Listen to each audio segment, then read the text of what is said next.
Aloha, aloha kako. My name is Gerald Hirata, and I'm the president of the Kauai Soto Zen Temple. And today, we'd like to take you on a virtual tour of temple's facilities. There will be 4 parts to this tour. The first part will be the temple, the second part will be the bodhi tree, followed by the kannon statue, and then the bell tower. So, what's in a name?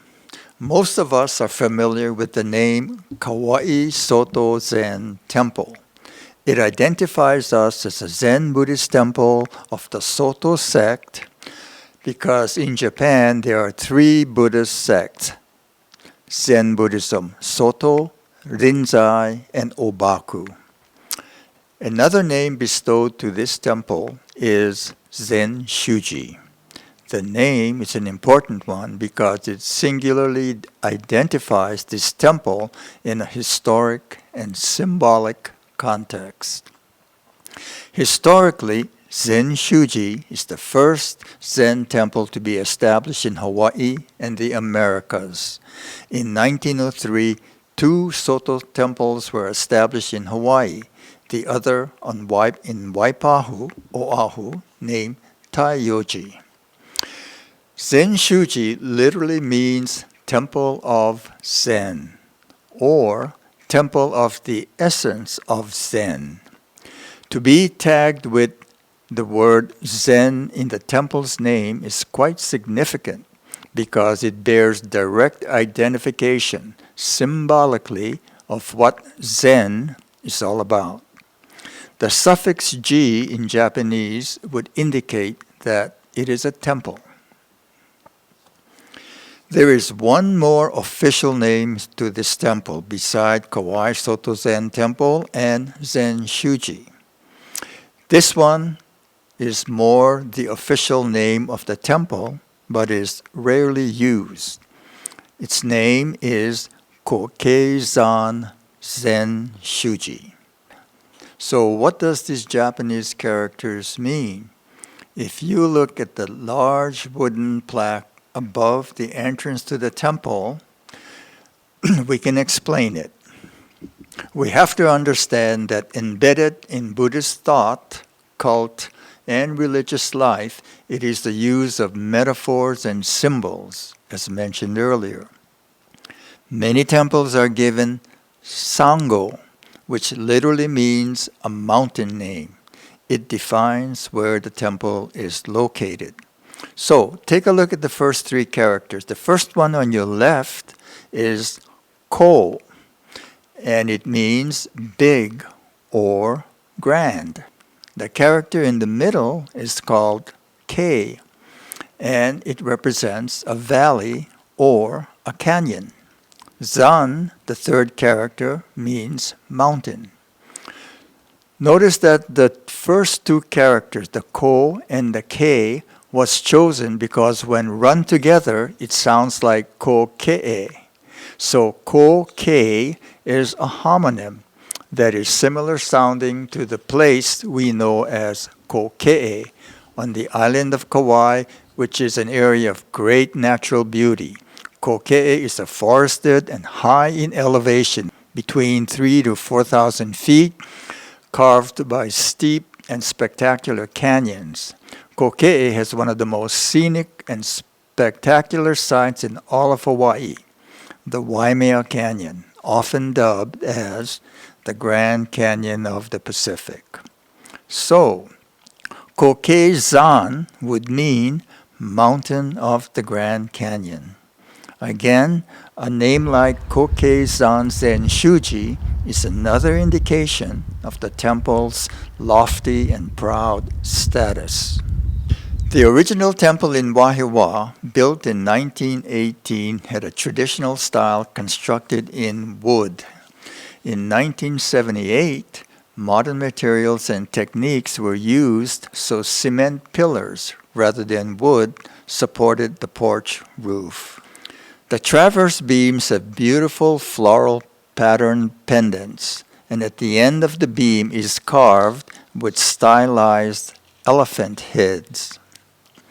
There are also bell-shaped windows painted in black on the two front ones. Sliding shoji doors are also one of the best features of the temple, providing a soft and elegant look.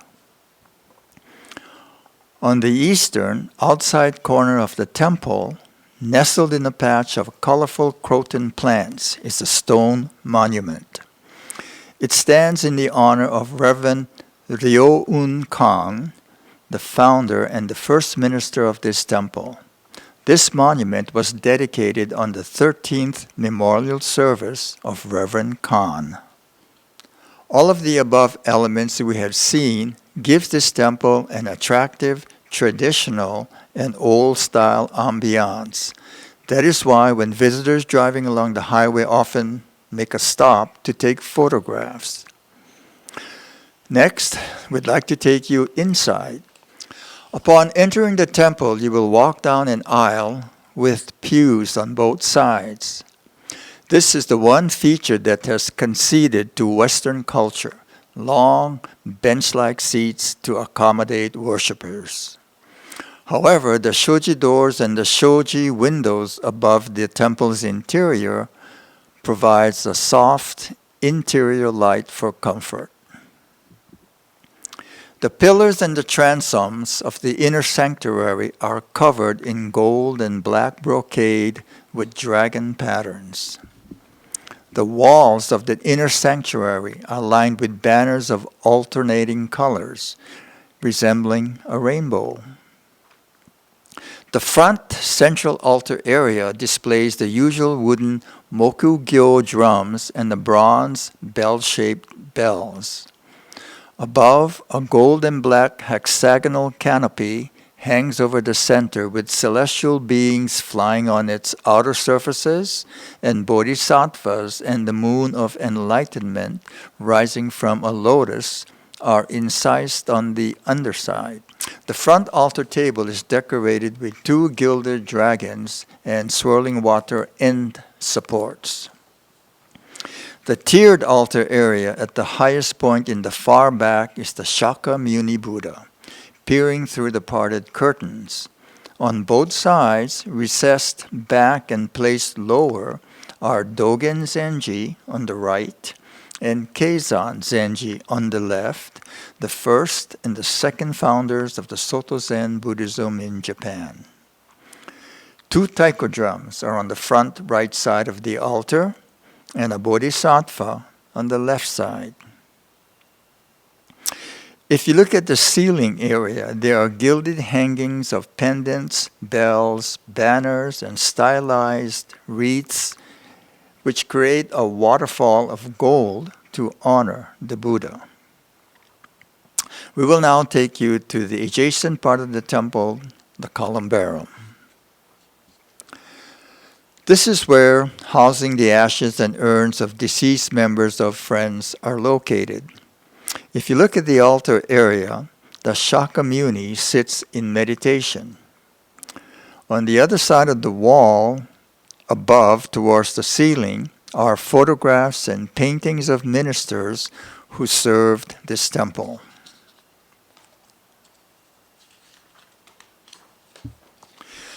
For residents and visitors alike, the temple grounds provide an attractive and scenic view along the highway as the temple stands majestically, proud of its past and confident of its future.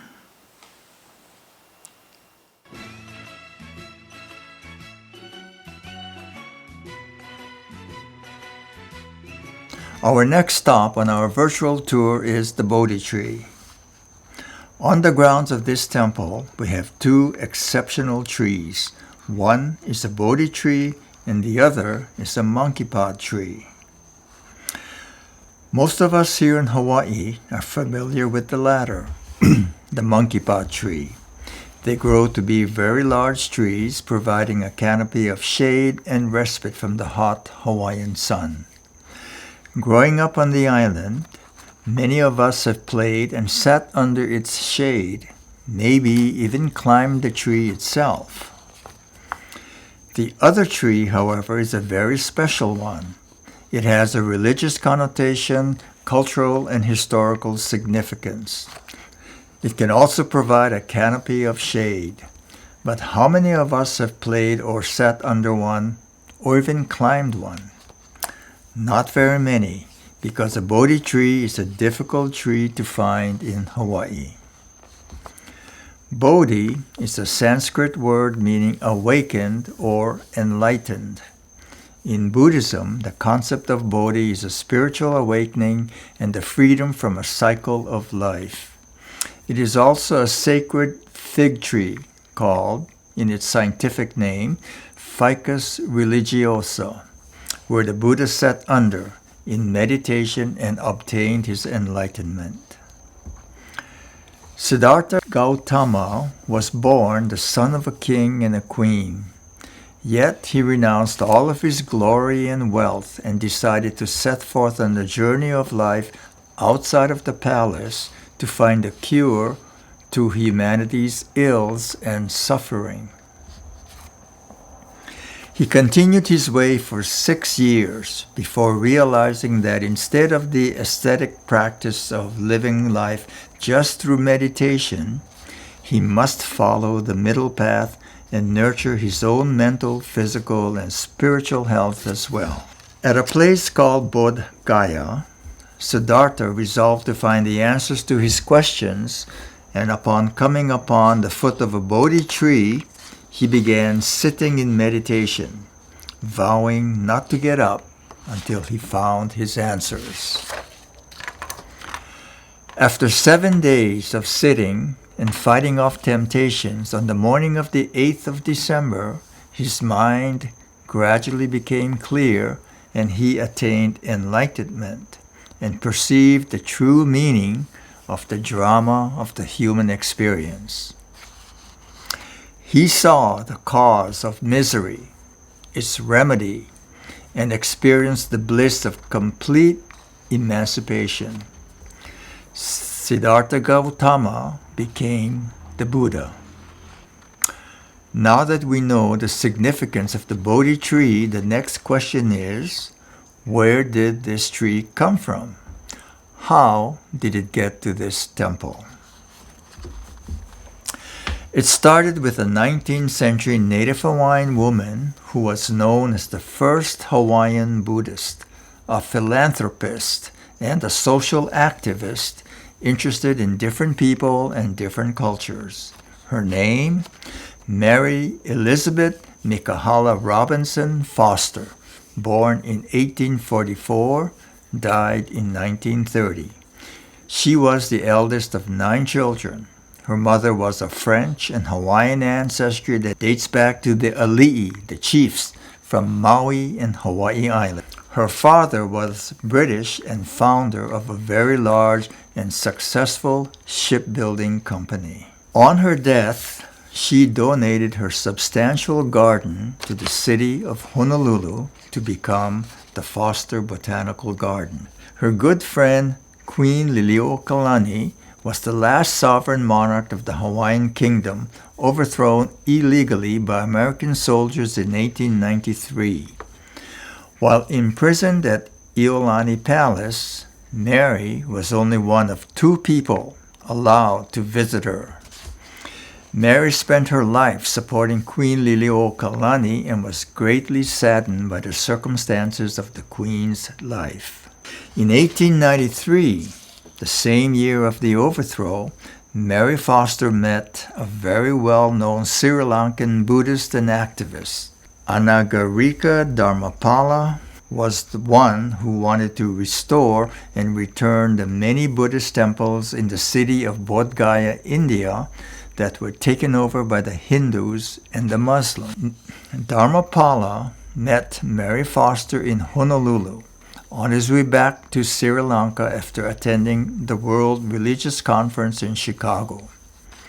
At that time, Mary Foster expressed grief over her husband's recent death and her anger and pain at the treatment of her friend Queen Liliuokalani, who was now a prisoner at Iolani Palace under house arrest.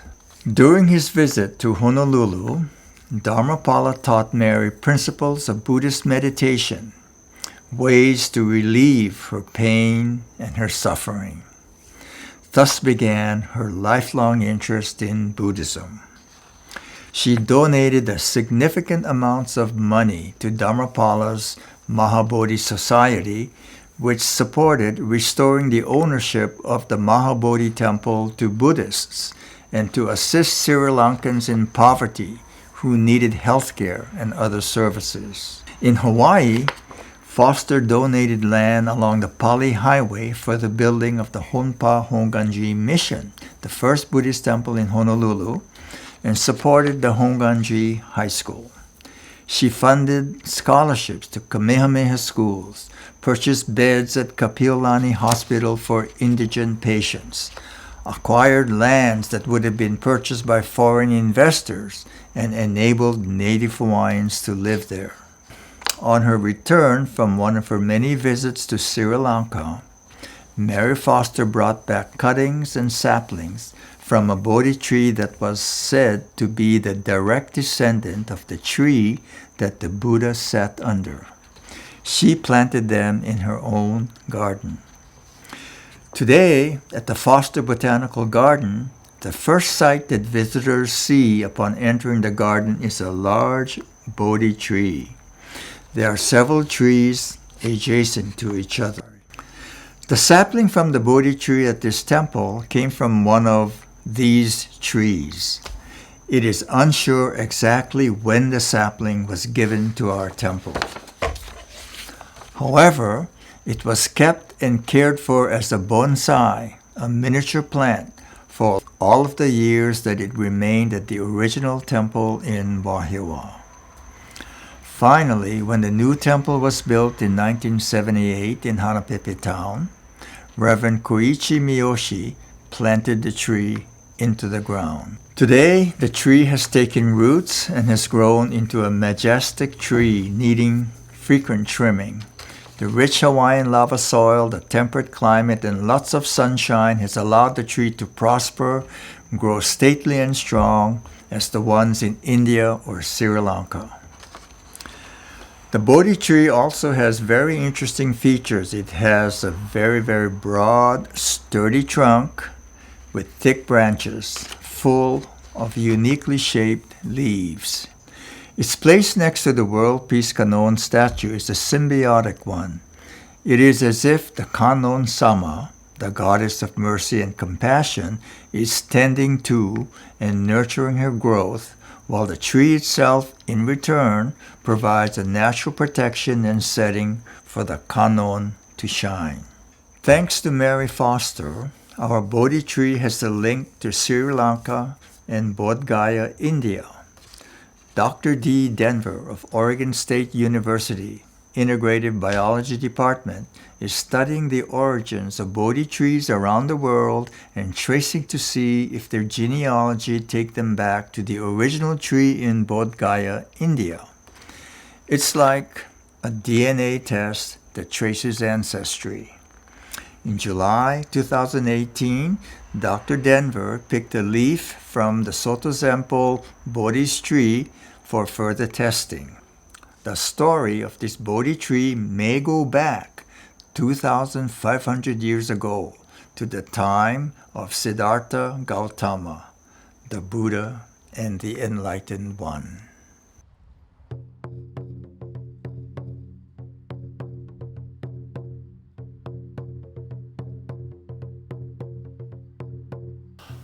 Our next stop on the virtual tour is the World Peace Kannon. This large, impressive monument dominates the view, standing between the temple and the Bodhi tree. The World Peace Kannon is specifically dedicated to world peace with the following message. Number 1, pledge that there will be no war on this earth. 2, pray for world peace. 3, remember the many who sacrificed and gave their lives in the name of peace. And 4, pray for all living things in this universe. The Reverend Koichi Miyoshi served at the temple from 1971 to 1998. His vision was to have a site as a pilgrimage of peace located here on Kauai, the Garden Island, nature's most beautiful garden. In his own words, he stated, quote, "There are no high buildings to overshadow the Kannon. No wars fought on Kauai's soil, making it a very peaceful island. For this, we are thankful and hope you will join us in praying for world peace." End of quote. The word Kannon is a bodhisattva, or in Japanese, Bosatsu. She is the goddess of mercy and compassion. A bodhisattva is a being who has achieved Buddhahood and enlightenment. That is, she has reached nirvana, a place and state of being of perfect happiness where there is no suffering. Instead of entering nirvana, however, a bodhisattva delays doing so through mercy and compassion, staying on this earth to help others who are suffering. The Kannon takes many forms and functions in response to the specific needs of people. For example, in Japan's aging society, a Kannon has gained popularity as the deity to pray for protection from senility and dementia. Others represent figures that pray for the souls of deceased babies, stillbirths, and abortions. When Christianity was outlawed and repressed in Japan in the early 17th century during the Edo period, many Japanese Christians, mostly in Kyushu, substituted a statue of Kannon with a child for the Virgin Mary and Jesus, and therefore were able to publicly continue to practice their faith. The popularity of this Kannon led to the creation of many pilgrimages at various temples all over Asia, known as Kuan Yin in China, Kuan Am in Vietnam, and Kanin in Bali, Indonesia. The Kannon is frequently portrayed as a slender woman in flowing white robes who carries in her left hand a white lotus, a symbol of purity. Ornaments may adorn her form, symbolizing her attainment as a bodhisattva, or she may be pictured without them as a sign of her great virtue. She exists in many forms, sometimes sitting, but mostly standing, and of various heights and sizes. However, at the Soto Zen Temple, we pay tribute to the World Peace Kannon, who reaches a height of approximately 30 feet. She is the tallest Kannon in all of America. She stands to remind us that peace is attainable if we can all display mercy and compassion to all sentient beings.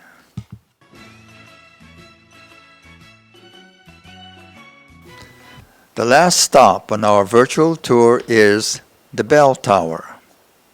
The Bell Tower at Kauai Soto Zen Temple occupies one corner of the temple that faces the highway. It is dwarfed by the large monkey pod tree that consumes the view on that side of the property. Along the highway traveling east, there is a bus stop that fronts the Bell Tower. However, once the tower catches your eye, it becomes an iconic symbol since there are no temples or churches on the island that can boast such a large tower that encases a very large bell. Of the three main structures on the property, the Bell Tower was the last to be built in 1979. The social hall and the temple were completed in 1978. In 1934, the Wahiawa Community's Young Buddhist Association raised funds necessary to purchase a bell in Japan and ship it to Kauai as a gift. This was done 16 years after the original temple was built in Wahiawa. Similarly, in 1979, a group of former residents from Wahiawa who were living in the Los Angeles area raised and donated $5,000 to assist in the replication and restoration of the original bell tower from Wahiawa Chem 3 to this site in Hanapepe. The bell tower was moved stone by stone, maintaining the integrity of the original foundation. The pillars were changed from wood to concrete. The roofline and its decorative floral features and the traverse beams were replicated. The tower houses a large bell called the Obon, made of bronze out of a mold casting that creates raised bands, designs, and other elevated inscriptions on the outside. Rather than use a clapper, bonsho are struck externally using either a handheld mallet or a beam suspended on ropes. The low tone and deep resonance of the large bell allow the sound to carry over great distances. The bell is rung 108 times on New Year's Eve, special holidays and occasions, commemorative events, during the Obon Festival, and the International Day of Peace on September 21st. At Wahiawa Chem 3, residents remember the bell ringing at 6 o'clock a.m. in the morning and 6 p.m. in the evening every day. It's a familiar sound that reminds us of the continuity of life in our community. Website at KauaiSotoZen.org, KauaiSotoZen.org. And then look to see our schedule and continue supporting us.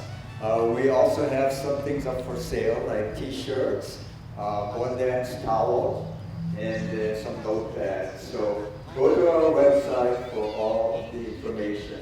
And we thank you for helping and supporting Kauai Soto Zen Temple. So, aloha, ahui ho, until we see you the next time, e malama pono. Stay well. Goodbye from Hanapepe, Kauai.